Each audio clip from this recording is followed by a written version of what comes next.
नमस्कार मित्रो, केटीचम महाविद्यालय नाशिक मराठी विभाग MA भाग 2 सत्र 3 आपला विषय जो आहे लोकसाहित्याची मूलतत्वे आणि मराठी लोकसाहित्य यामधील घटक जो आपण अभ्यासणार आहोत तो लोकसाहित्याच्या अभ्यासकांच्या व्याख्या व त्यातील उपघटक जो आहे तो पाश्चात्य अभ्यासकांच्या व्याख्या। कालच्या व्याख्यानामध्ये आपण भारतीय अभ्यासक जे आहेत त्यामध्ये मराठी भाषिक आणि हिंदी भाषिक यांच्या व्याख्या आपण अभ्यासल्या, परंतु पाश्चात्य मीमांसकांनी किंवा अभ्यासकांनी केलेल्या व्याख्या तितक्याच महत्त्वाच्या आपल्याला वाटतात। याचं कारण असं आहे, जर आपण लोकसाहित्याच्या अभ्यासाची पार्श्वभूमी जर बघितली तर लोकसाहित्याच्या अभ्यासाचा प्रारंभ प्रामुख्याने पाश्चात्य देशात झालेला दिसतो। जर सुरुवातीच्या काळात हा अभ्यास आपण जर बघितला तर सांस्कृतिक मानवशास्त्राची सामग्री म्हणून केला जात असायचा, त्यामुळे संस्कृतीच्या अभ्यासाचे साधन म्हणून लोकसाहित्यातील अनेक गोष्टींचे संकलन करण्याचा प्रयत्न पाश्चात्य लोकांनी केलेला दिसतो। जर आपण 18व्या शतकाच्या पूर्वार्धाचा भाग किंवा पूर्वार्धात जर बघितलं तर युरोपमधल्या सर्वसाधारणपणे इंग्लंड ह्या देशाचा संबंध अनेक देशांशी वेगवेगळ्या कारणाने आलेला आहे। व्यापार असेल किंवा राज्यकर्ते म्हणून किंवा इतर अनेक गोष्टींमुळे आलेला आहे। त्यामुळे इंग्लंड असेल म्हणजे युरोपमध्ये सर्वच देश, सुरुवातीला आपण इंग्लंडचा उल्लेख, कारण इंग्लंडने जास्तीत जास्त वेगवेगळ्या देशांमध्ये आपला व्यापार सुरू केलेला होता। त्यामध्ये इंग्लंड असेल, फ्रान्स असेल, जर्मनी असेल, ह्या देशातल्या लोकांनी आपल्या संस्कृतीच्या शोधाची प्रेरणा त्यामुळे त्यांना निर्माण झाली की ज्या ज्या देशामध्ये हे लोक जायचे त्या देशामधल्या लोकांनाही आपल्या संस्कृतीची एक प्रकारे जाणीव झाली आणि त्यामुळे ते त्या संस्कृतीच्या शोधाच्या मागे लागले। आणि अगोदरच इंग्लंडमध्ये हा शोध किंवा याची चर्चा किंवा याचा अभ्यास होऊ लागलेला होता। त्यामुळे आपल्या देशाची परंपरा आणि प्राचीन संस्कृती यांचा शोध तो देश घेऊ लागला। त्यासाठी आपापल्या देशातील पुरातत्वांच्या अवशेषांचे संकलन करताना लोकसाहित्याची सामग्री हे अभ्यासाला उपयुक्त आहे असे त्यांना वाटू लागले। त्यामुळेच लोकसाहित्याच्या संकलनाचे काम सुरू झालेले आपल्याला दिसते। म्हणजे सर्वसाधारणपणे प्रेरणास्थान जे होते ते युरोपीय देश होते। त्यात आपल्याला प्राधान्याने इंग्लंड हे देशाचे नाव घेता येईल, त्यानंतर फ्रान्स आहे, जर्मनी आहे। जर आपण इंग्लंडमधील लोकसाहित्याचा अभ्यासाचा प्रारंभ जर बघितला तर बिशप थॉमस पर्सी यांनी आपल्या एक ग्रंथ त्यांनी लिहिलेला आहे। इसवी सन 1765 मध्ये रॅलिक्स ऑफ एशियन पोएट्री ह्या नावाचा लोकगीतांचा संग्रह त्यांनी केलेला आहे। त्यामध्ये काय आहेत बघा, भूतप्रेत, परी, जादूटोणा या संबंधीच्या चित्ताकर्षक कथा गीतांचा संग्रह त्यांनी केलेला आहे। ह्या संग्रहाचे नाविन्य लोकांच्या नजरेस भरल आणि इंग्लंडमधील अनेक अभ्यासकांना ह्या संग्रहाने एक प्रकारे आकर्षित केले। त्यानंतर 1446 मध्ये रेव्हरंड हेनरी बॉर्न यांनी ethics of the common people ह्या नावाने एक पुस्तक प्रकाशित केलेले दिसते। त्यामध्ये त्यांनी स्थानिक रोमन कॅथलिक लोकांचा विश्वास, समजुती यांचा समावेश असलेल्या गोष्टींचं लेखन केले। परंपरा असतील, लोकांचा लोकविश्वास असलेल्या काही घटना असतील, समजुती असतील। म्हणूनच लोकसाहित्याच्या संकलनाला शास्त्रीय स्वरूप देऊन त्याचा अभ्यास करण्याचा पहिला प्रयत्न त्यानंतर जर्मनमधील ग्रीम बंधूंनी केला। जेकब ग्रीम यांचा कालखंड जर आपण बघितला तर 1785 ते 1863 आणि विल्हेम ग्रीम यांचाही कालखंड 1786 ते 1856. यांनी जर्मनमधील लोकगीतं, लोककथा याचे केवळ संकलनच केले नाही, तर त्यांनी भाषा आणि धर्म यांच्याशी लोकसाहित्याचा असलेला परस्पर संबंधही विशद केला. त्यानंतर युरोपातील संपूर्ण लोकसाहित्याचे मूळ एकाच लोकसंस्कृतीचे ठिकाण असावे, त्यामुळे विभिन्न देशाच्या लोककथा गीतांमध्ये अनेक बाबतीत साधर्म्य किंवा सारखेपणा आढळतो, असा महत्त्वपूर्ण विचार ग्रीम बंधूंनी मांडलेला आहे. त्यानंतर आपण रिचर्ड वॉग्नर यांचं हे फ्रान्समधले होते, जर्मनमधले होते. त्यानंतर फ्रान्समधले एफ मायकेल आणि इटाली देशाचे निकोली तोमासिवा यांनी त्या देशातील लोकसाहित्यविषयक सामग्रीचे संकलन करून त्याचे संग्रह प्रकाशित केले. म्हणजे बघा, आपल्याला वेगवेगळ्या देशातील लोकांनी, युरोपमधले, इंग्लंड असेल, जर्मन असेल किंवा इटाली असेल, फ्रान्स असेल, यांनी लोकसाहित्याच्या अभ्यासाला किंवा संकलनाला सुरुवात केलेली 17व्या शतकात किंवा 18व्या शतकाच्या उत्तरार्धात प्रारंभी दिसून येते. म्हणूनच आपण लोकसाहित्याच्या पाश्चात्य अभ्यासकांचा व्याख्या आपल्याला बघणं गरजेचं आहे. तरी पण अजून जर आपण काही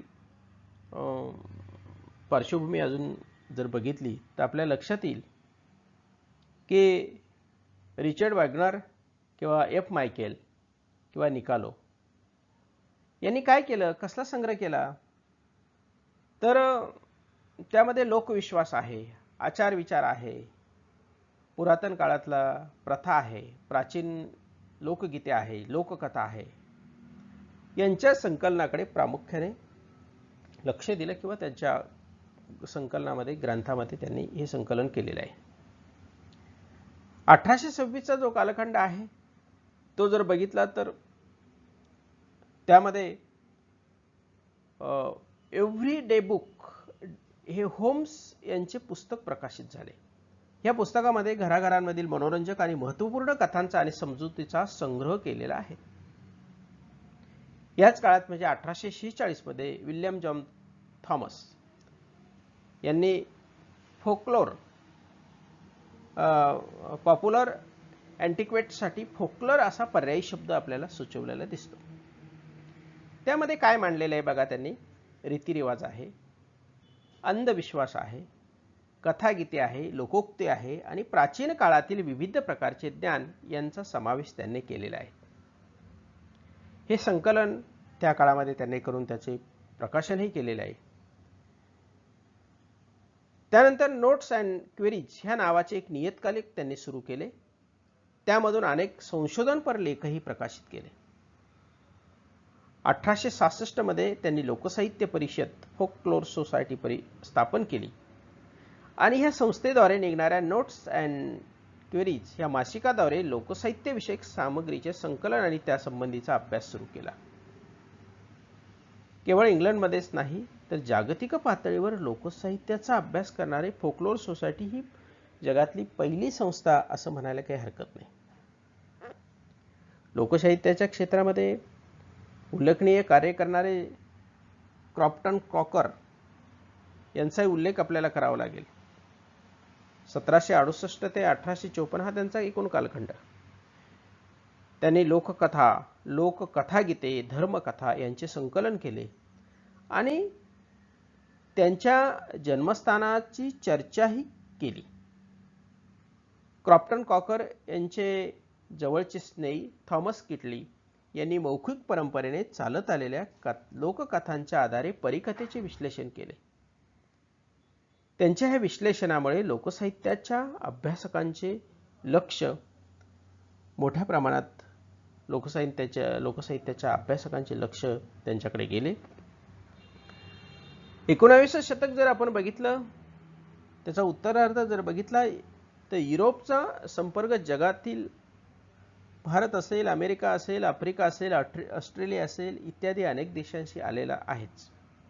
त्यामुळे वेगवेगळ्या देशातील लोकसाहित्याचा तौलनिक अभ्यासही सुरू झाला आणि ह्या अभ्यासाचे फलस्वरूप म्हणून वेगवेगळ्या शास्त्र किंवा वेगवेगळ्या शाखा त्याद्वारे लोकसाहित्याचा अभ्यास करू लागले.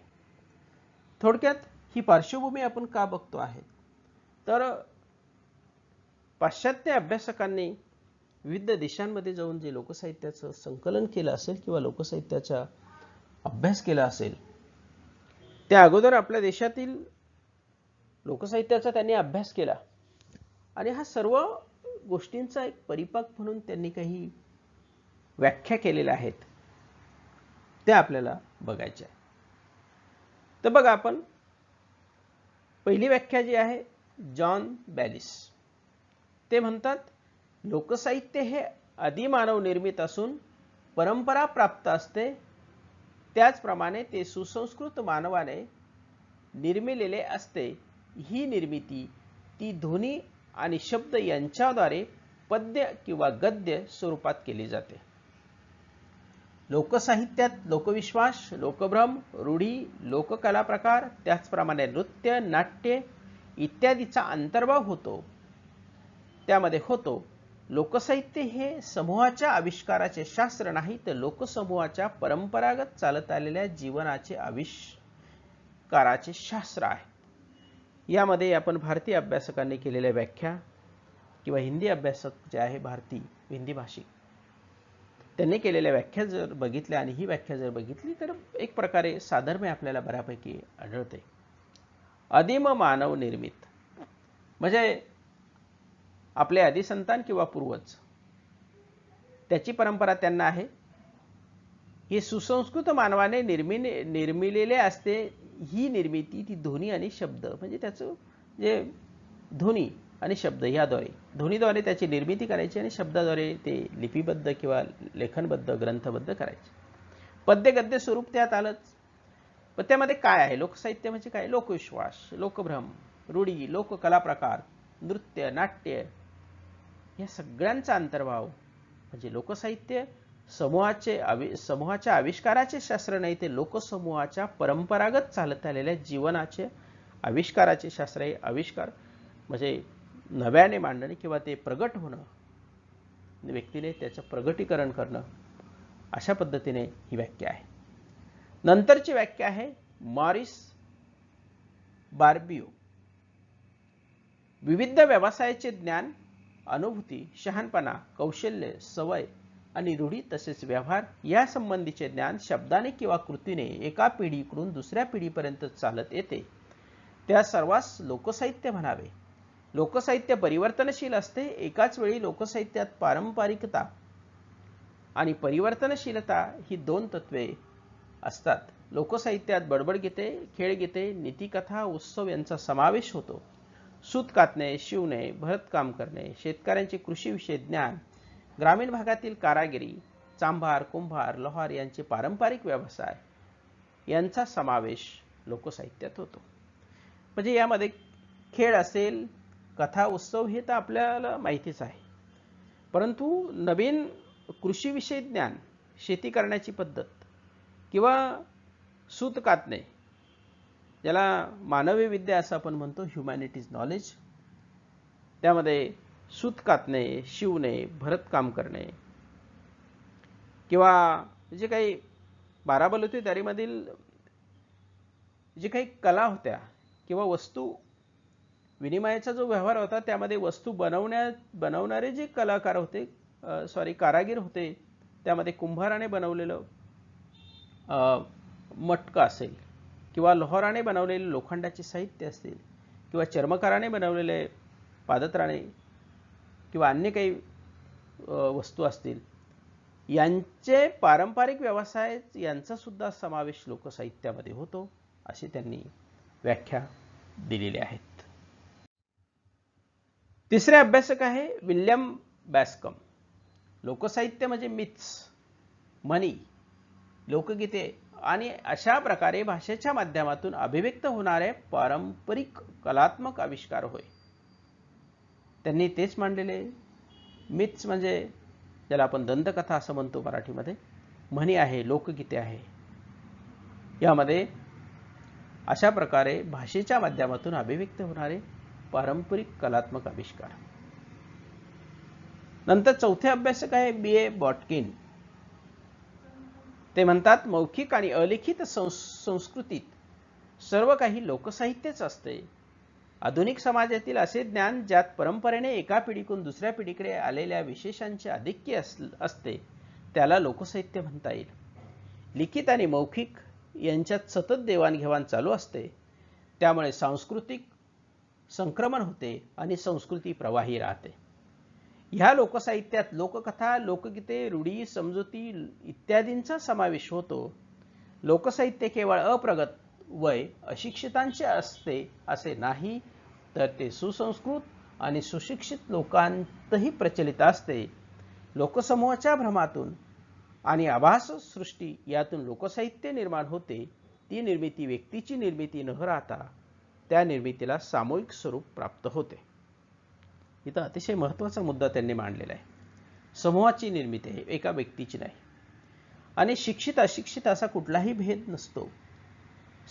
सर्वांच्या द्वारे किंवा सर्वांमध्ये लोकसाहित्याचा कुठला ना कुठला घटक, लोकसाहित्याचा जो काही घटक असेल तो लोकसाहित्य म्हणून त्या घटकाचा वापर ती व्यक्ती करत असते किंवा लोकसाहित्य निर्मिती होत असते. म्हणजे लोककथा, गीते ही अशिक्षित लोकांमध्येच किंवा रूढ समजुती असतात असे नाही. त्याला वयाचा किंवा अप्रगत याचे कुठलंही बंधन नसतं.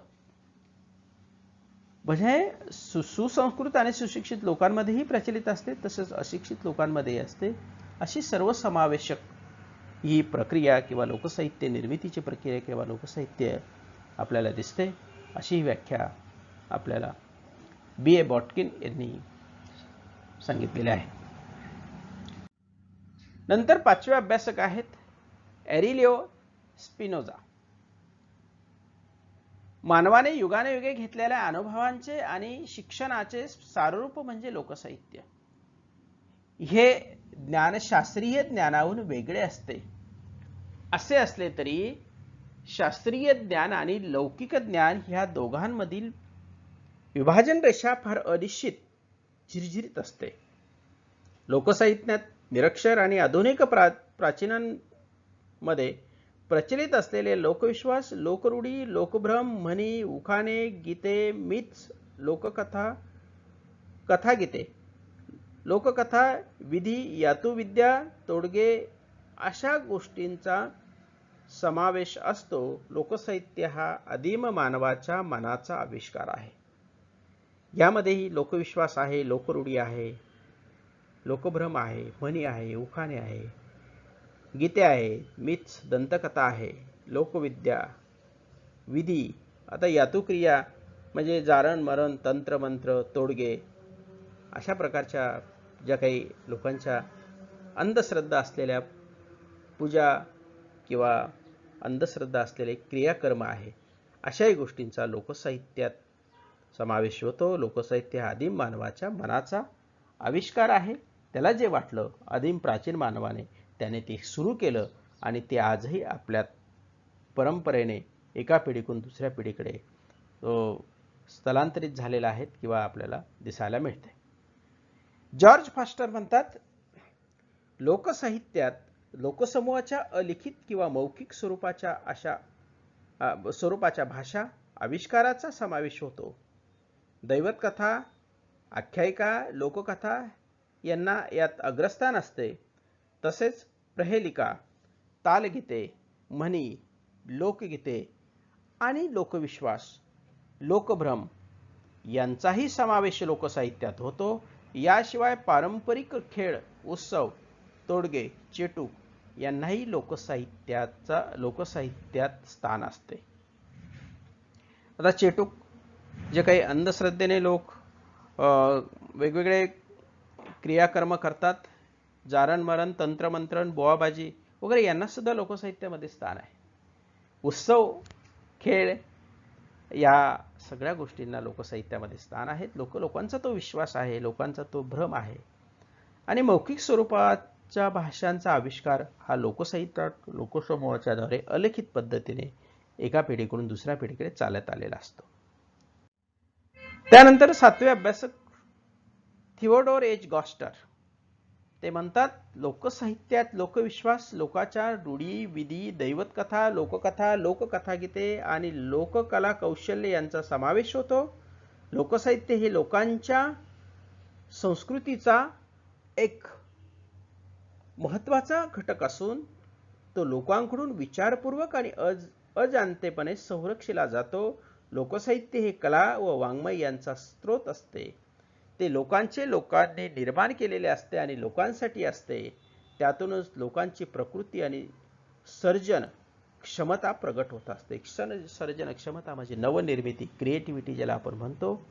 ती प्रकृती म्हणजे जे काही नैसर्गिकपणाने निर्माण झालेले, प्राकृतिक अवस्थेत म्हणजे नैसर्गिक अवस्थेत, नैसर्गिक स्थितीत किंवा पद्धतीने निर्माण झालेले असते. ती नवनिर्मिती करण्याचं काम लोकसाहित्यातल्या या सर्व घटकांमध्ये असतं. त्यामध्ये लोकांचे लोकाचार असतील, रूढी असतील, विधी असतील, दैवतकथा असतील, लोककथा असतील, लोकांचे कलाकौशल्य असतील. हा सगळा जो भाग आहे तो लोकसाहित्यामध्ये येतो. लोकांच्या संस्कृतीतला तो भाग असतो आणि विचारपूर्वक लोकांकडून तो किंवा अजाणतेपणे तो संरक्षिला जातो, त्याचं जतन केलं जातं. मग लोकसाहित्य हे कला व वाङ्मय यांचा स्रोत आपल्याला मग त्यामध्ये कला असेल, वाङ्मय असेल, यांच्याद्वारे आपल्याला ते पाहायला मिळते. लोकांचेच निर्माण केलेले साहित्य, लोकसाहित्य ही लोकशाही प्रमाणची व्याख्या इथे आहे. जॉन मिश लोकसाहित्यात प्राचीन काळातील लोकविश्वास, रीती, रिवाज, त्यानंतर लोकपरंपरा यांचा समावेश होतो. ह्या गोष्टी शिक्षित आणि अल्पशिक्षित वर्गात आढळतात. परिकथा, धर्मकथा, त्यानंतर लोकविश्वास, उत्सव, त्याबरोबर पारंपरिक खेळ, लोकगीते, लोकसुभाषिते, कला, शिल्प, त्यानंतर लोकनृत्य इत्यादी सर्व गोष्टींचा समावेश आपल्याला ह्या व्याख्यामध्ये दिसतो. म्हणजे इथे पुन्हा आता नव्याने आपल्याला शिल्प, लोकनृत्य, आपण मागे उत्सव, लोकविश्वास, पारंपरिक खेळ, लोकगीते, लोकसुभाषिते हे तर बघितलंच. आता कला, लोककला आहे. म्हणजे विविध प्रकारच्या कला आहेत. नृत्यकला आहेत. आता नृत्यकला इथे आहेच. शिल्पकला आहेत किंवा चित्रकला आहेत किंवा अभिनय ही सुद्धा कला आहेत. शिल्प यांचाही समावेश ह्या व्याख्येमध्ये केलेला आहे.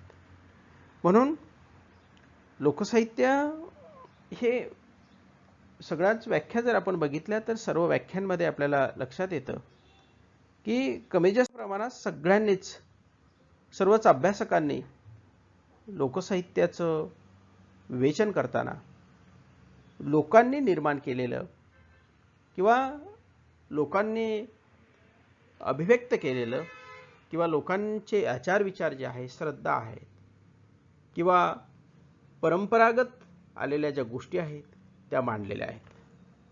थोडक्यात आपल्याला लोकसाहित्य म्हणजे लोकांसाठी, लोकांमध्येच निर्माण केलेले साहित्य हे वैशिष्ट्य आपल्याला दिसते. लोकसाहित्याची निर्मिती ही लोकांमध्येच झालेली दिसते. त्यामुळे त्या लोकसाहित्याचा रचनाकर्ता हा कोणी एक नसतो, तो ज्ञात नसतो, कारण ही सामूहिक कृती असते, हे आपल्याला इथे दिसते. दुसरा भाग जर आपल्याला बघायचं झालं तर लोकसाहित्यातून लोकजीवनाचे समग्र दर्शन घडते. समग्र दर्शन म्हणजे दऱ्याखोऱ्यात राहणारा माणूस असेल किंवा शहरात राहणारा माणूस असेल किंवा खेड्यात राहणारा माणूस असेल किंवा इतरत्र कुठेही फिरणारा माणूस, जिथे जिथे लोकांचा समूह आहे, व्यक्तींचा समूह आहे, तिथे आपल्याला त्या लोकांचं एक समग्र दर्शन किंवा लोकजीवनाचं दर्शन घडते. लोकसाहित्य हे अलिखित अक्षर वाङ्मय आहेत, हेही आपण बघितलं.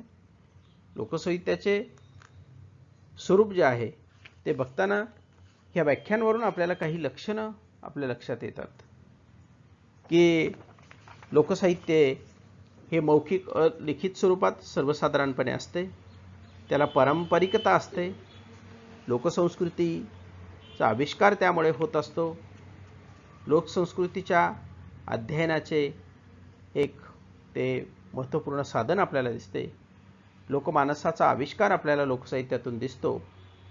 त्यानंतर जे काही पूर्वंपार चालत आलेले लौकिक ज्ञान आहे किंवा मानवाने युगानुयुगे घेतलेला जो अनुभव आहे तो सार रूपाने लोकसाहित्यातून आपल्याला दिसतो. लोकसाहित्य हे लोकसमूहाचे किंवा समाज गटाचे असते, ती समूहाची निर्मिती असते हे आपण बघितलं. त्यामध्ये व्यक्तीला फारसे स्थान नसते किंवा व्यक्ती निर्मिती नसते, समूह निर्मिती ती असते आणि त्याचा करता कोणी एक व्यक्ती नसतो, तो समूह असतो. लोकसाहित्य एक संघ आणि अविकसित तसेच लोकांचा ज्ञानसंग्रह म्हणून ते प्रगट होत असते. लोकसाहित्यामधून मनोरंजन कलागुणांचे संक्रमण होत असते आणि लोकसाहित्यामध्ये सांस्कृतिक संक्रमण होत असते. अशा विविध गोष्टी आपण लोकसाहित्यामध्ये कशा येतात, कशा प्रगट होत असतात, हे विविध अभ्यासकांनी केलेल्या व्याख्या ज्या आहेत त्यावरून विश्लेषणाने आपण त्याची चर्चा केलेल्या आहेत. यानंतरच्या व्याख्यानात अजून बाकी राहिलेल्या काही पाश्चात्य अभ्यासकांच्या व्याख्या आहेत, त्या व्याख्या आपण अभ्यासणार आहोत. आज इथे आपण थांबत आहोत. धन्यवाद. थँक्यू.